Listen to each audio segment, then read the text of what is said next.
Assalamualaikum warahmatullahi wabarakatuh. Alhamdulillahilladzi anzalal qur'ana hudan lil muttaqin wa rahmatan lil alamin wa ibratan lin nazirin. Asyhadu an la ilaha illallah wahdahu la syarika lah rabbul arsyil azim. Wa asyhadu anna nabiyyana Muhammadan abduhu wa rasuluh. Allahumma salli ala nabiyyina Muhammad wa ala alihi wa ashabihi wa man tabi'ahu bi ihsan ila yaumil ma ba'd.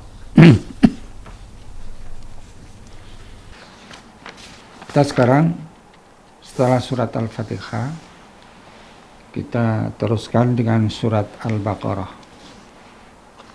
Surat Al-Baqarah ini surat yang paling panjang, yang terpanjang dalam Al-Quran. Surat Madaniyah, surat yang diturunkan oleh Allah sesudah Nabi hijrah ke Madinah. Jadi ada surat itu disebut surat Makkiyah dan ada yang disebut surat Madaniyah. Surat Makkiyah yaitu surat yang turun sewaktu Nabi masih berdomisili di Mekah sebelum hijrah. Surat Madaniyah yaitu surat yang diturunkan oleh Allah sesudah Nabi hijrah ke Madinah. Sekalipun turunnya itu di daerah Mekah, tapi kalau turunnya sesudah Nabi hijrah tetap disebut surat Madaniyah. Seperti ayat Al-Yauma akmaltu lakum dinakum wa atmamtu alaikum ni'mati wa raditu lakumul Islam madina. Itu adalah surat Madaniyah. Sekalipun turunnya di saat Nabi sedang haji. Nah, apa ada bedanya antara surat Makkiyah dan Madaniyah? Ya, kalau surat Makkiyah itu surat yang penekanannya lebih banyak masalah iman, masalah akidah, masalah iman, malah kisah umat yang lalu menjadi pelajaran. Sedangkan surat ayat-ayat Madaniyah itu lebih banyak bersifat hukum. Termasuk surat Al-Baqarah ini yang isinya sangat luas sekali, ya, sangat luas sekali. Di samping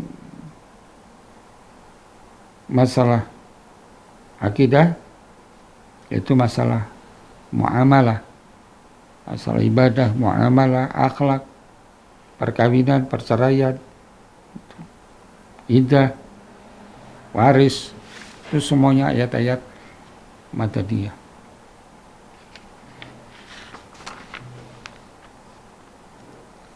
Sekarang kita baca surat Al-Baqarah. A'udzubillahi minasyaitonir rajim. Bismillahirrahmanirrahim. Alif Lam Mim. Dzalikal kitabu la raiba fihi hudal lil muttaqin alladzina yu'minuna bil ghaibi wa yuqimuna as-salata wa mimma razaqnahum yunfiqun walladzina yu'minuna bima unzila ilaika wa ma unzila min qablika wa bil akhirati hum yuqinun ulaika ala hudan min rabbihim wa ulaika humul muflihun.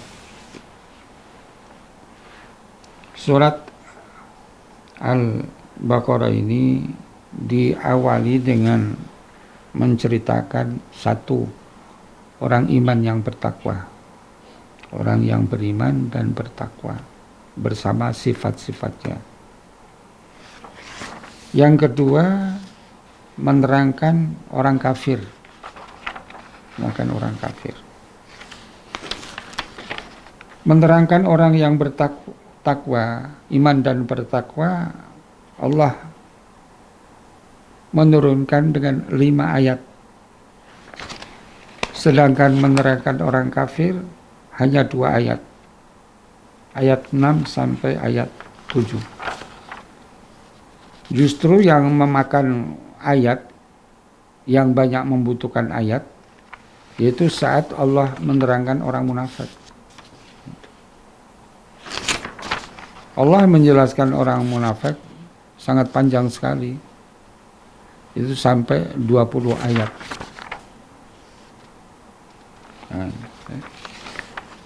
Jadi menerangkan orang munafik dari ayat 8 sampai ayat 20. Bayangkan. Menerangkan orang yang beriman dengan takwa cukup 5 ayat. Orang kafir simpel sekali, 2 ayat. Orang munafik dari ayat 8 sampai ayat 20. Ayat ini diawali dengan huruful muqatta'ah. Huruf-huruf singkatan. Alif lam mim itu disebut huruful muqatta'ah. Yasin, Toha, Alif lam ra, Nun, Qaf, Kaf ha ya ain sad, itu disebut huruful muqatta'ah. Sepanjang Rasulullah hidup, Nabi tidak pernah menerangkan apa artinya alif lam mim, apa artinya ra, alif lam ra, apa artinya qaf, apa artinya nun, apa artinya kaf ha ain sad. Dan anehnya sahabat-sahabat yang mendengarkan bacaan Nabi huruful muqatta'ah, tidak ada satupun sahabat yang bertanya. Ini menjadi pelajaran buat kita. Kita ngeri kalau menceritakan masalah ini. Karena apa? Kalau Allah sudah menutup hati seseorang, tidak ada yang bisa membuka. Contoh kok bisa? Para sahabat kan orang Arab, faham Al-Quran. Saat mendengar Rasulullah membaca huruful muqatta'ah yang tidak mereka mengerti, tidak ada satupun yang bertanya. Padahal Al-Quran diturunkan dalam waktu 23 tahun, hampir 23 tahun ya. 12 tahun di Mekah, 11 tahun di Madinah. Jadi hampir 13 tahun. Rasulullah, selama Rasulullah berada di rumah, berada di Madinah, Nabi yang menjadi imam. Sholat subuh, sholat Jum'ah, apalagi sholat subuh. Nabi sering dalam sholat subuh, beliau membaca ayat-ayat atau surat-surat yang ada di dalamnya, surat yaitu huruful muqatta'ah seperti Qaf, wal Qur'anil Majid, Alif lam mim, surat Hamim Sajadah, Amin. Tidak ada yang bertanya. Padahal setiap subuh Rasulullah imami dan mereka menjadi makmum. Tidak ada yang bertanya. Nah, setelah Rasulullah meninggal dunia, barulah para sahabat bertanya, saling bertanya, apa artinya alif lam mim? Apa artinya Yasin? Apa artinya Toha, Kaf ha ain sad, dan selanjutnya. Dan tidak ada yang bisa menjawab secara pasti. Oleh karena itu para ulama mengartikan huruful muqatta'ah, huruf-huruf singkatan ini dengan ungkapan yang singkat dikembalikan kepada Allah dengan kalimat Allahu a'lamu bi muradi. Allah lah yang lebih mengerti artinya.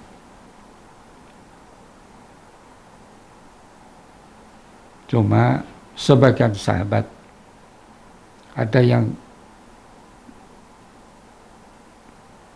mengartikan dengan ungkapan kemungkinan ya. Antara lain seperti Abdullah ibnu Abbas, saudara sepupu Rasulullah ini, termasuk jenius beliau ini, Abdullah ibnu Abbas ini, satu-satunya sahabat yang mengumpulkan dan menulis, menjelaskan ayat-ayat Al-Quran yang dikenal dengan tafsir Ibnu Abbas. Nah, kata Abdullah ibnu Abbas, kemungkinan alif lam mim itu, alif itu Allah, lam itu malaikat Jibril, mim itu Muhammad. Jadi Quran itu datangnya dari Allah, dibawa oleh malaikat Jibril, disampaikan kepada Nabi Muhammad SAW. Kemungkinan yang lain, kemungkinan alif itu Allah, lam itu Latif, mim itu Majid. Artinya Allah Latif, Allah Maha Halus, mim Majid, Allah Maha Mulia. Tapi hakikatnya hanya Allah sajalah yang Maha mengetahui. Begitulah huruful muqatta'ah yang menjadi awal dari surat-surat yang lain. Lalu kalau tidak mengerti artinya, lalu apa maksudnya? Nah, para ulama ahli tafsir sepakat bahwa surat yang diawali dengan huruful muqatta'ah itu ada ayat, ada misi yang penting yang hendak Allah sampaikan. Oleh karena itu, para ulama ahli tafsir mengistilahkan huruful muqatta'ah ini disebut dengan litambih, sebagai peringatan. Seperti alif lam mim, perhatikan. Litambih, perhatikan. Jadi supaya kita serius mengikuti ayat yang kedua. Zalikal kitab. Nah, ini misinya pada ayat yang kedua. Zalikal kitab. Itu, zalika itu. Kalau hadza ini. Kalau zalika itu. Hadza ini isyarat untuk dekat. Kalau zalika itu isyarat jauh. Nah, Alkitab di sini yaitu kitabun, Alkitab, yaitu kitab Al-Quran. Kalau kitabun, kitab, seperti bahasa Inggris book, buku apa saja. Tapi kalau sudah diberi the atau this, the book, ini buku ini, itu sudah jelas, sudah ma'rifah. Oleh karena itu al di sini al li ta'rif, untuk menunjukkan sesuatu telah tentu, telah jelas. Apa itu Alkitab di sini? Yaitu Kitabullah. Sama dengan Abdullah, itu hamba Allah, Abdullah, bisa dicukupkan dengan Al-Abd. Baitullah bisa dicukupkan dengan Al-Bait. Zalikal kitab, itu kitab Al-Quran. Bukankah Al-Quran itu ada di depan para pembaca?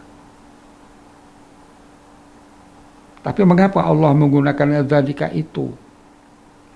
Seharusnya kan hadza ini. Ini mengandung makna bahwa isyarat jauh, hadzal kitab, itu Alkitab, itu Al-Quran. Jauh itu menunjukkan dalam, menunjukkan luas. Itu Al-Quran. Karena itu ini menunjukkan luasnya Al-Quran, dalamnya Al-Quran. Al-Quran itu semakin didalami, semakin nampak kedalaman Al-Quran. Semakin diseberangi keluasan Al-Quran, semakin nampak keluasan samudra Al-Quran. Itu nanti kita akan mengetahui bagaimana luasnya Al-Quran.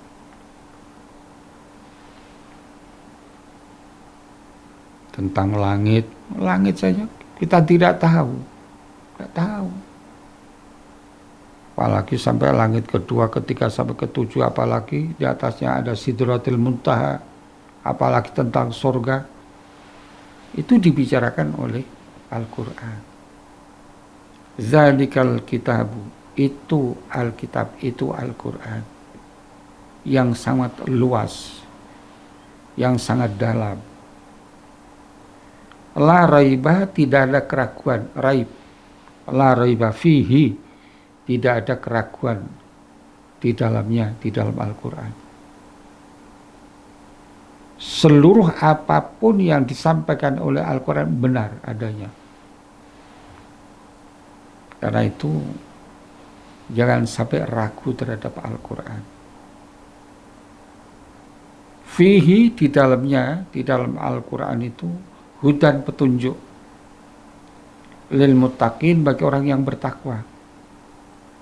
Sekalipun Al-Quran penuh dengan makna, penuh dengan arti, penuh dengan petunjuk, tapi tidak ada artinya bagi orang yang tidak percaya terhadap Al-Quran. Oleh karena itu Quran itu menjadi petunjuk bagi orang yang bertakwa. Hudan lil muttaqin, petunjuk bagi orang yang bertakwa. Lalu siapa orang yang bertakwa itu siapa? Alladzina ini kata sambung jamak, yaitu orang-orang yang atau mereka yang yu'minuna bil ghaib, beriman kepada yang gaib. Yang gaib itu yang apa? Apa yang gaib itu yang dimaksud dalam Al-Quran apa? Yang gaib yang diimani oleh orang yang bertakwa yaitu tidak bisa didekati dengan akal, tidak bisa didekati dengan mata, tidak bisa didekati dengan telinga, tidak bisa didekati dengan indera, dengan raba. Tapi karena diterangkan di dalam Al-Quran, seorang mukmin wajib percaya kebenarannya tentang surga. Itu gaib hakiki bagi kita sekarang. Tentang neraka, adanya neraka, tidak bisa didekati dengan mata, dengan telinga, dengan indera. Tapi karena Allah menerangkan dalam Al-Quran, wajib percaya dengan surga, dengan neraka.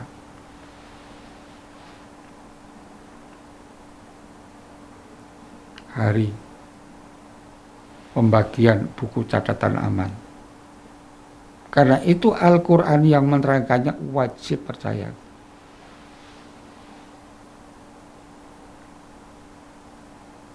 Yang di dalamnya berisi catatan laku, ucapan, perbuatan selama hidup di dunia. Gak bisa didekati dengan akal. Gimana caranya? Perbuatan kita dicatat, ditulis gimana? Gak bisa didekati dengan akal.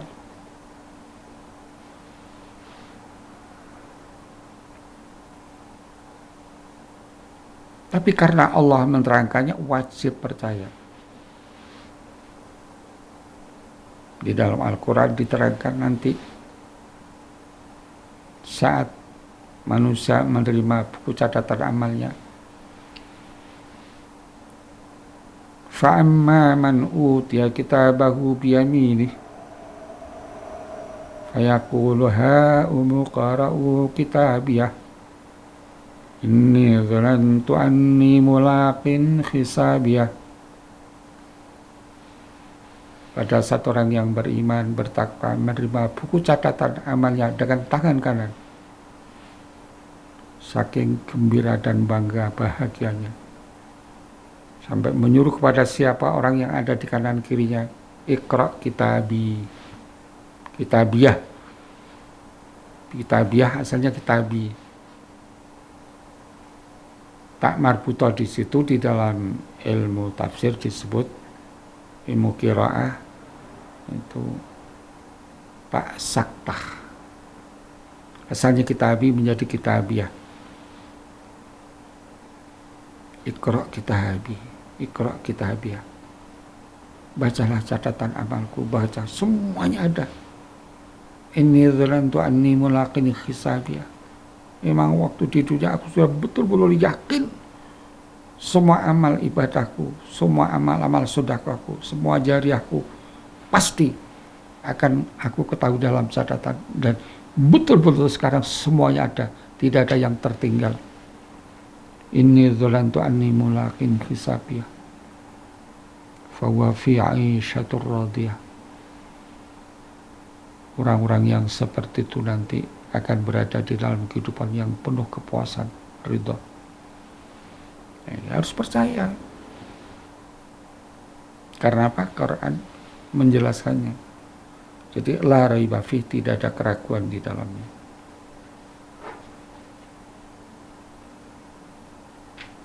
Ini yang bersifat empiris, yang nyata dan non empiris, yaitu yang asyahadah. Jadi di antara sifat orang yang bertakwa yang pertama yaitu beriman dengan yang gaib yang telah diterangkan Allah dalam Al-Quran. Sebagian ulama mengartikan kalau jin itu gaib majazi, kata seorang alim Said Hawa di dalam kitabnya. Gaib hakiki yaitu tentang surga, tentang neraka, tentang buku catatan kita, masing-masing kita punya catatan. Yang kedua, wa yuqimunas shalah, mereka mendirikan salat. Nah, itu ciri sifat orang yang bertakwa. Wa yuqimunas shalah, mereka mendirikan salat. Mengapa salat dengan Allah menggunakan kalimat aqama yuqimu, iqamah, mendirikan? Kenapa tidak menggunakan wa'amilus salihah, wa'amalus salihah, mereka melakukan salat? Kok menggunakan aqama yuqimu, mendirikan? Apakah ada bedanya dalam filosofis bahasa antara mendirikan dan melakukan? Ada. Kalau melakukan bisa sendirian, bisa orang banyak, bisa sebentar, bisa waktu lama. Tapi kalau mendirikan, itu semakin penting, semakin besar yang didirikan, semakin banyak membutuhkan tenaga. Dan sifatnya lebih lama daripada sekedar melakukan. Disinilah pentingnya kedudukan sholat. Oleh karena itu orang Islam di samping dirinya melaksanakan sholat, maka orang Islam diperintah oleh Allah untuk mengajak orang lain, khususnya keluarga, tetangga, handai tolan, masyarakat banyak, untuk rame-rame sama-sama mendirikan sholat. Nah, itu. Dan sifatnya sholat itu bukan sekali dua kali, tapi sampai akhir hayat. Wa yuqimunas shalah. Oleh karena itu di antara sifat orang yang bertakwa di dalam melaksanakan sholat adalah istiqamah. Istiqamah.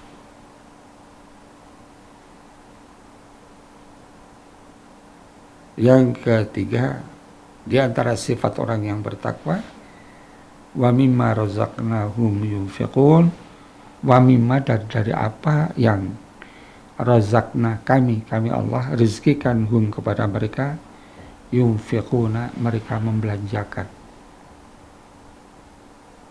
Jadi di antara sifat orang yang bertakwa, menjalin hubungan antara vertikal kepada Allah yaitu sholat, dan hubungan horizontal sesama kehidupan masyarakat dengan abdi. Itu ciri orang yang bertakwa, baik dengan Allah, baik dengan sesama.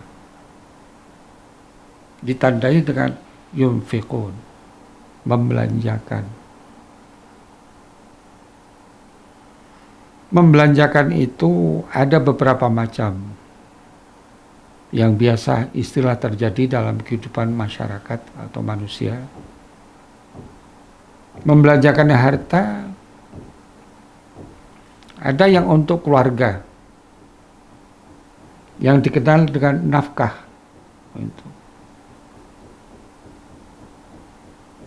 Membelanjakan harta kepada keluarga wajib. Kalau ada orang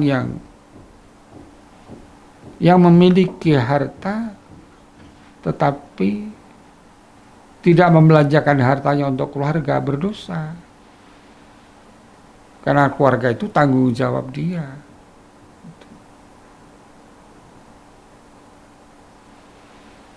Yang kedua, membelanjakan harta kepada agama, untuk agama. Itu yang dikenal dengan infak ke agama. Itu wajib.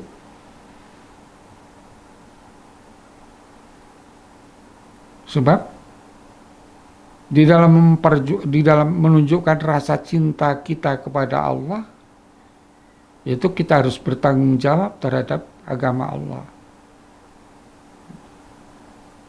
Karena itu di dalam cinta itu ada tanggung jawab. Dan di dalam mencintai Allah ada tanggung jawab terhadap menjaga, memperjuangkan agama Allah. Itu wajib. Tentu kewajiban membelanjakan harta kepada agama sesuai dengan kemampuan manusia, kemampuan kita.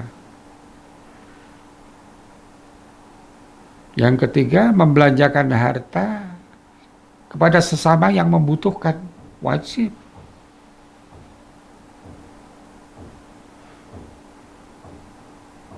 Yang dikenal dengan sedekah. Sedekah kepada fakir miskin yang membutuhkan. Tidak sedekah kepada agama, kepada fakir miskin. Infak juga begitu. Bukan infak kepada sesama, kepada orang miskin, tapi infak kepada agama. Wajib juga bersedekah itu. Sampai kata Rasulullah, tidak akan terbau-bau surga jika perutnya kenyang, sedangkan tetangganya kelaparan.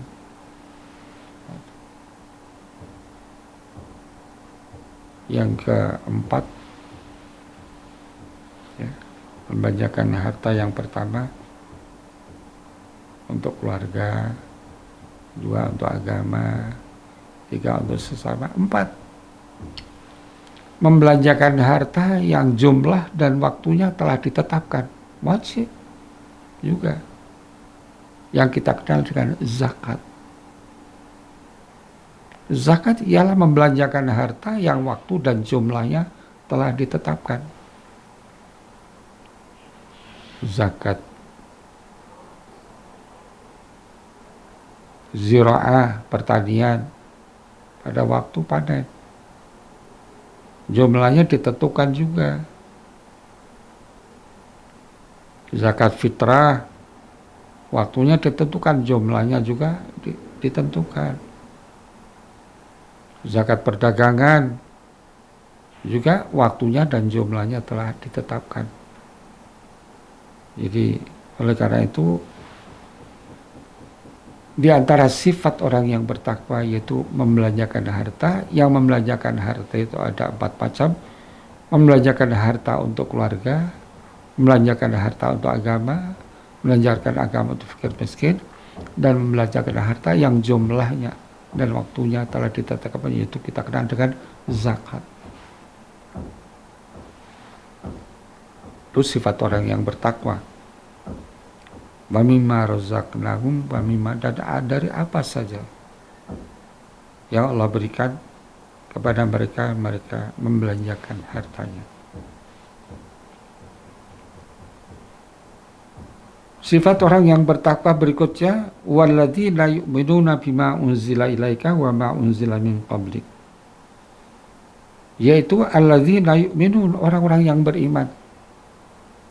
Bima unzila, ma apa yang unzila diturunkan ilaika kepada kamu. Jadi ma di sini yaitu Al-Qur'an. Bima unzila terhadap Al-Qur'an yang diturunkan ilaika kepadamu. Wa ma unzila, dan apa yang diturunkan min qablika, dari sebelum kamu, yaitu kitab Taurat, kitab Zabur, kitab Injil. Ada sahabat bertanya kepada Rasul, bagaimana ya Rasul caranya kami mengimani kitab yang Allah turunkan sebelum kami, Taurat, Injil, Zabur.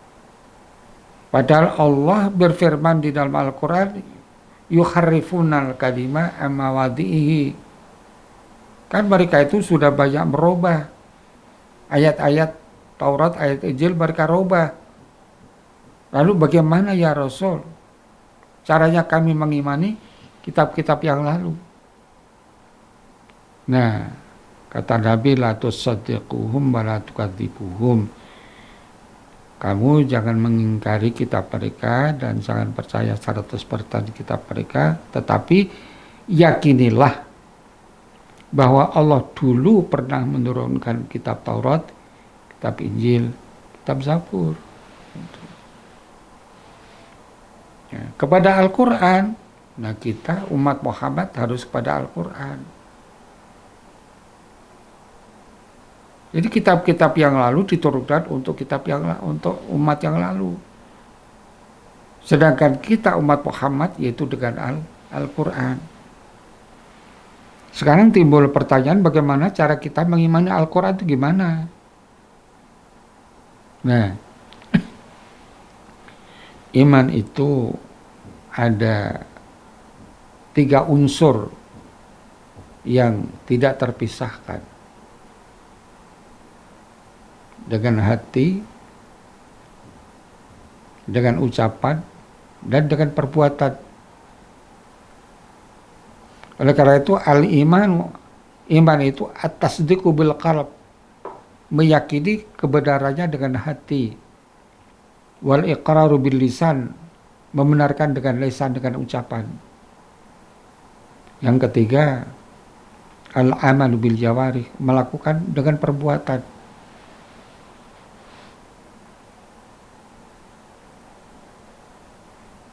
Dipisah tidak bisa, terpisah nggak bisa, harus menyatu.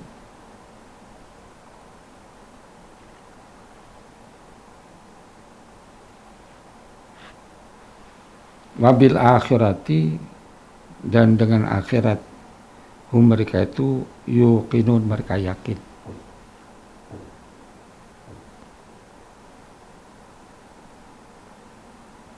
Mereka yakin terhadap akhirat. Apa yang ada di dalam akhirat? Sejak dari pertanyaan kubur, sejak dari kebangkitan dari alam kubur, kemudian kita nanti menuju rame-rame berangkat berkumpul di padang mahsyar. Harus diyakini suasana padang mahsyar. Setelah itu penerimaan buku catatan amal akhirat harus diyakini. Kemudian penimbangan amal harus diyakini kebenarannya. Kemudian sampai kita melewati sirat, wa in minkum illa waridhuha kana 'ala rabbika khatman maqdiya. Setiap kita nanti, setiap manusia akan melewati jahanam. Pasti akan melewati jahanam. Kana 'ala rabbika khatman maqdiya. Itu sudah menjadi ketetapan Allah yang tidak bisa dirubah lagi. Akhirat masuk akhirat. Yakini surga dengan segala keindahannya, yakin. Neraka dengan segala penderitaannya, yakin. Jadi wabil akhirati hum yuqinun.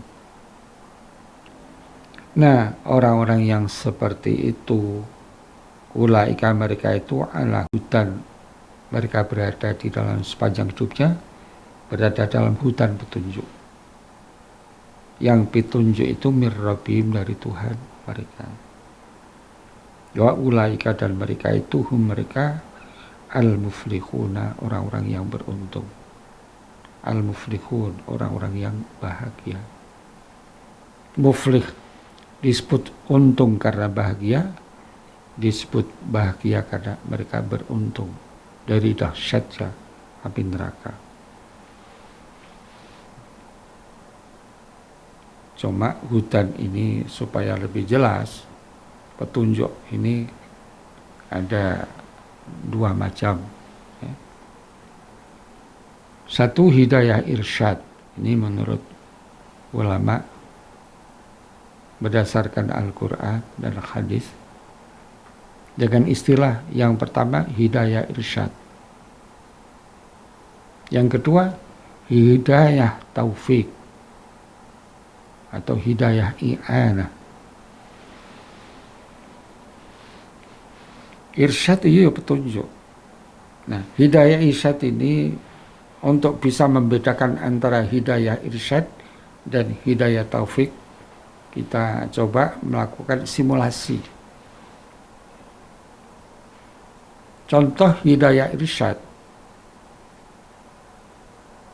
yaitu ada seorang yang ingin mencari aromasi A, lalu bertanya kepada orang yang baik hati.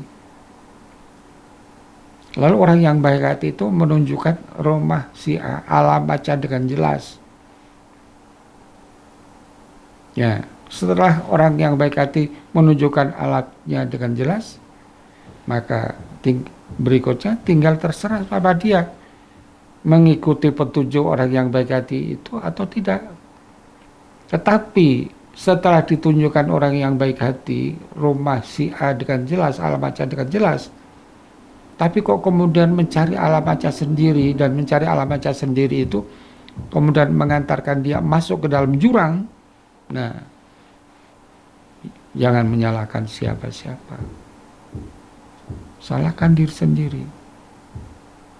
Dan syariat agama inilah hidayah irsyad. Itu loh jalan menuju ke surga, itu jalan menuju ke neraka. Tapi kok kemudian jalan ke neraka yang diikuti, yang dilalui? Kata Allah, wa ma dzalamnahum walakin kanu anfusahum yadzlimun. Bukan aku yang zalim, mereka sendiri yang zalim. Ya, di tangan para nabi, para rasul, para ulama hanya sampai pada hidayah irsyad dengan menjelaskan Al-Quran dan hadis-hadis Rasulullah sallallahu alaihi wasallam yang sahih. Sedangkan hidayah i'anah atau hidayah plus itu, atau hidayah taufik, ini ibarat seperti tadi, seseorang mencari alamat si A, nggak tahu, lalu bertanya kepada orang yang baik hati. Lalu orang yang baik hati itu menunjukkan dengan jelas seperti tadi, alamat rumah si A. Tapi ada plusnya, plus membawanya naik sepeda atau naik mobil, mengantarkannya sampai masuk ke dalam rumah si A. Dan ingat, hidayah i'anah ini hanya ada di tangan Allah.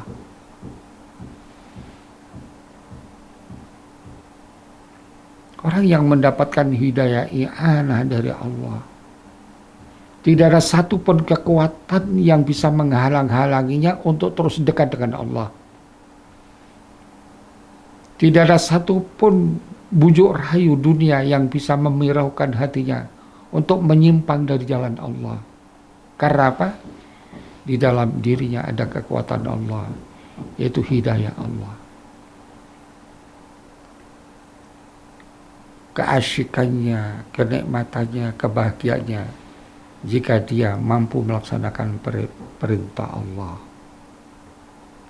Dia merasa bangga dan bahagia di saat dia mampu melaksanakan perintah Allah. Dia merasa bangga dan bahagia di saat dia bisa menjauhi dari larangan-larangan Allah. Dia merasa bangga dan bahagia jika dia bisa meninggalkan larangan Allah. Seorang yang bertakwa merasa menderita jika tidak mampu melaksanakan perintah Allah. Seorang yang bertakwa merasa menderita jika tersentuh dengan larangan Allah. Itulah orang-orang yang mendapatkan hidayah i'anah. Kalau hidayah i'anah, hidayah plus atau hidayah taufik, seperti itu indah dan mulianya. Tinggal bagaimana caranya kita bisa mendapatkan hidayah i'anah seperti itu. Petunjuk langsung dari Allah seperti itu. Nah, ikuti hidayah irsyad. Ikuti apa maunya Allah. Ikuti apa kehendak Allah. Allah akan mengikuti kehendak kita. Nah, agama itulah keinginan Allah. Agama itulah kehendak Allah. Karena itu jika kita melaksanakan agama Allah dengan baik, dengan ikhlas, dengan sabar, dengan tulus, dengan istiqamah, maka Allah akan membimbing kita, akan menuntun kita.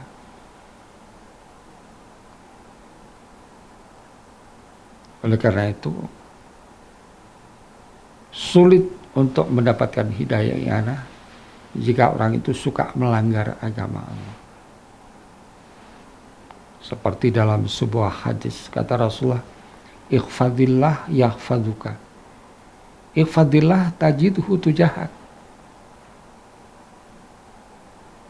Ikhfadillah, jagalah Allah. Tajidhu tujahak. Kamu selalu akan menjumpai Allah di hadapanmu. Artinya apa? Ikhfadillah, laksanakan agama Allah itu dengan sebaik-baiknya. Tajidhu tujahak. Di mana kamu berada, kamu akan selalu mendapatkan lindungan, pertolongan dari Allah dunia sampai akhirat. Oleh karena itu tugas terseperti Nabi Muhammad sampai menyampaikan lasta alaihim bimusaitir wa innaka la tahdi ala siratal mustaqim. Kamu Muhammad, tugas kamu adalah menunjukkan jalan. Hanya menunjukkan jalan. Ini jalan menuju ke surga, ini jalan menuju neraka. Lasta alaihim bimusaitir, tidak ada hak kamu Muhammad untuk memaksa mereka. Illa man tawalla wa kafar, adapun bagi mereka yang mengingkari apa yang kamu sampaikan ajaranmu Muhammad, fayu'adzibullahu al-'adzabal akbar. Itu tugasku. Aku yang akan menghukum mereka. Sedangkan hidayah i'anah, hidayah taufik tadi hanya di tangan Allah. Hanya Allah yang berhak untuk memberikan petunjuk dalam bentuk hidayah i'anah. Innaka la tahdi man ahbabta walakinallaha yahdi man yasha. Innaka la tahdi man ahbabta. Muhammad, kamu tidak bisa memberikan hidayah i'anah kepada siapa yang kamu kehendaki Muhammad. Karena di tanganmu hanya sampai hidayah irsyad.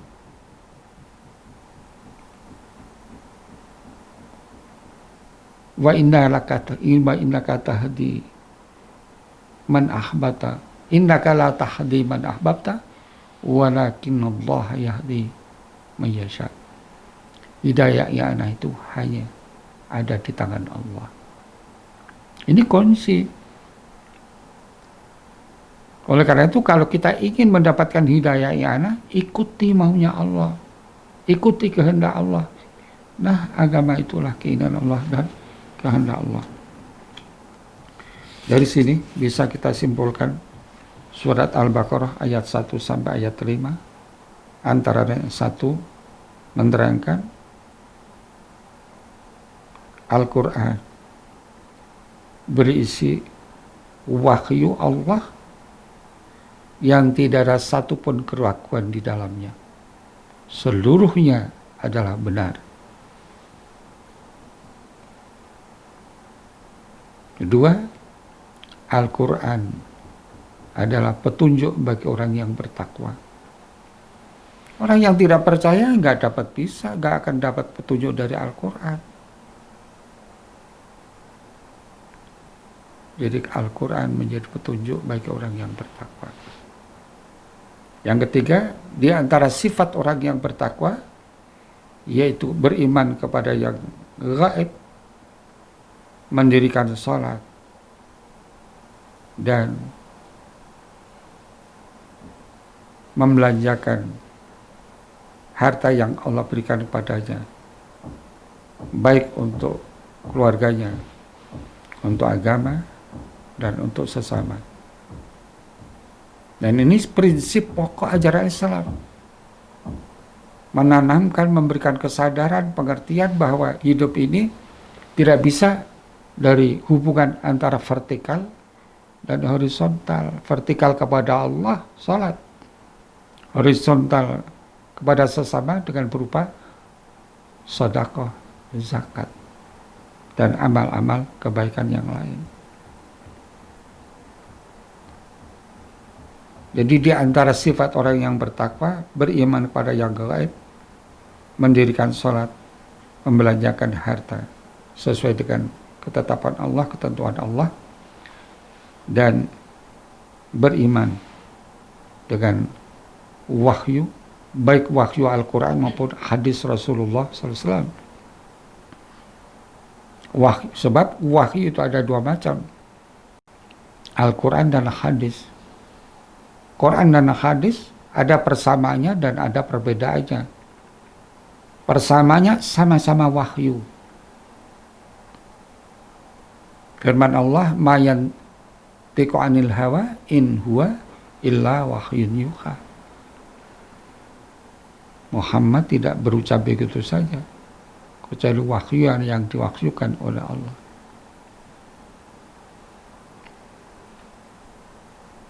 Bedanya kalau Quran itu wahyu dan ayat-ayatnya semuanya langsung dari Allah. Lafadznya dari Allah wahyu, isinya dari Allah, dan lafadznya dari Allah. Seperti tadi Al-Fatihah yaitu seperti itu. Sedangkan kalau hadis wahyu yang isinya dari Allah dan lafadznya dari Rasulullah sallallahu alaihi wasallam. Semoga Allah Subhanahu wa taala memberikan manfaat pada kita terhadap Al-Qur'an yang baru saja kita terangkan, dan semoga Allah memberikan kemudahan kita di dalam mengamalkannya. Amin. Allahumma amin. Subhanaka Allahumma bihamdika asyhadu an la ilaha illa anta astaghfiruka wa atubu ilaik. Assalamualaikum warahmatullahi wabarakatuh.